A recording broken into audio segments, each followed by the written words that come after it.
It's a lot to talk about. Of course, we're going to talk about Bitcoin, 120,000, crypto week. Smoking. Everything is up right now. Ethereum, XRP. We're going to talk about that for sure. Crypto week is upon us. So a lot to talk about. But before we get into that, let's talk about Intel. So the Intel CEO admits that they have fallen out of the top 10 in semiconductors. And is it too late to catch up? What are the only three to focus on? It's a few different questions here, but yeah. I know everyone thinks I'm going to belabor this point. I told you so. I'm not this week. I'm in a more jovial. I'm thankful that I can hear. Thank you guys for dealing with me while I was in low energy, right? But I think there's two sides of this coin. One, we're witnessing the death of an American iconic brand. Like, I'm not going to put them in the I'm in Houston, so I'm not going to put them in the compact territory. But to see them lose their lead is eerily similar to when Research in Motion began to lose BlackBerry began to lose their lead to Apple. From this moment forward, there is no coming back. I think we talked ad nauseum about the AI companies that are chip companies that matter more, but NVIDIA, TSM, ASML, Micron surpassed Intel.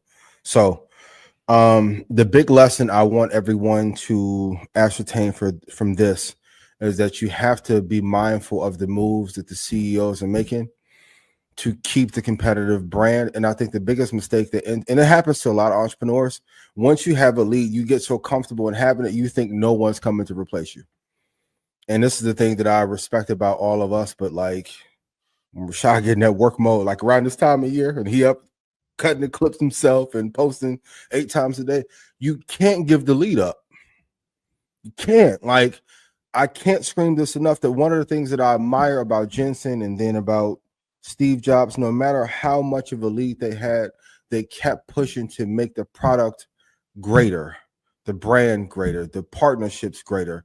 And Intel just lost some of that competitive drive. And I wanted to hear from you guys, for all the entrepreneurs, especially getting it from InvestFest. How do you not lose your focus and your drive when you finally get a lead?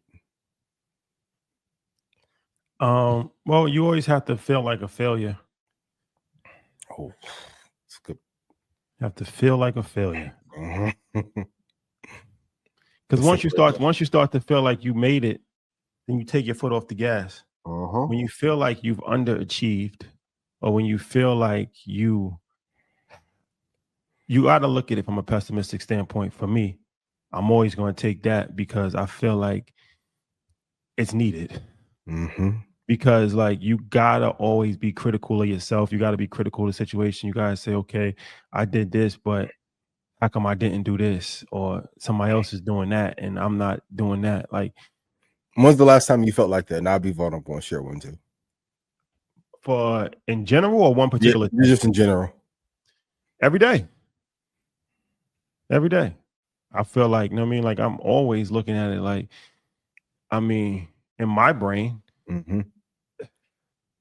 we should already have a $100 million, $1 billion operation. Like, it's disappointing. Yep. That little windsurf news came out and other. I said, what am I doing with my life? What? 2.7 on a wake up? I'm like, what? And shout to BlackRock and invest on Invesco. Aladdin is great, but I'm like, man, the crystal ball shit, that's been the AI. Ooh, I said, what is that worth? I went and did the calculation. Boy, I cried. My ear popped real fast. Get back to it. Let me vibe code, figure some stuff out. I agree. Yeah, I think it's consistently thinking about what's next for your business. Like, what's next? How do we become better? I don't even think it's about competition in a sense more than it is like, how can we do something better? Like you said, from a pessimistic view, but even from an optimistic view, like, yo, that was great, but what's next? Like, what can we do that hasn't been done? Right? How do we reinvent ourselves? How do we create more friends? How do we create more moments? How do we create more? Like, we got to just keep inventing and keep innovating. And I think when you look at NVIDIA, that those are the characteristics that keeps it ahead. When we went and saw the next 10 years, it's different. And you realize that there are forget catch up. It's over. That's not. There is no catch up. It's now about, can you survive?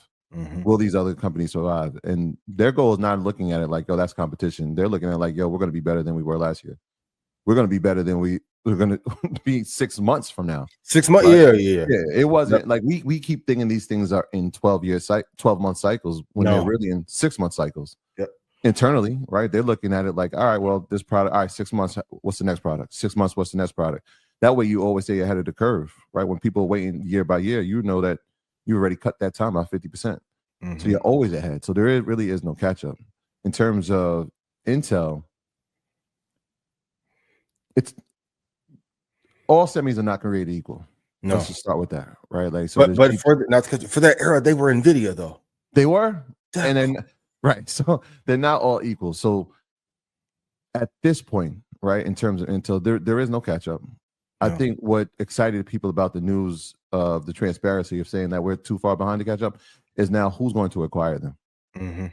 I think that's what the pathway ahead is, right? Like they still are, like you said, an American giant. They still are part of a lot of these infrastructure bills, even when the current administration is looking at it. They still are getting incentives. It's just not that they can't compete at this level because they don't have the technology to do it.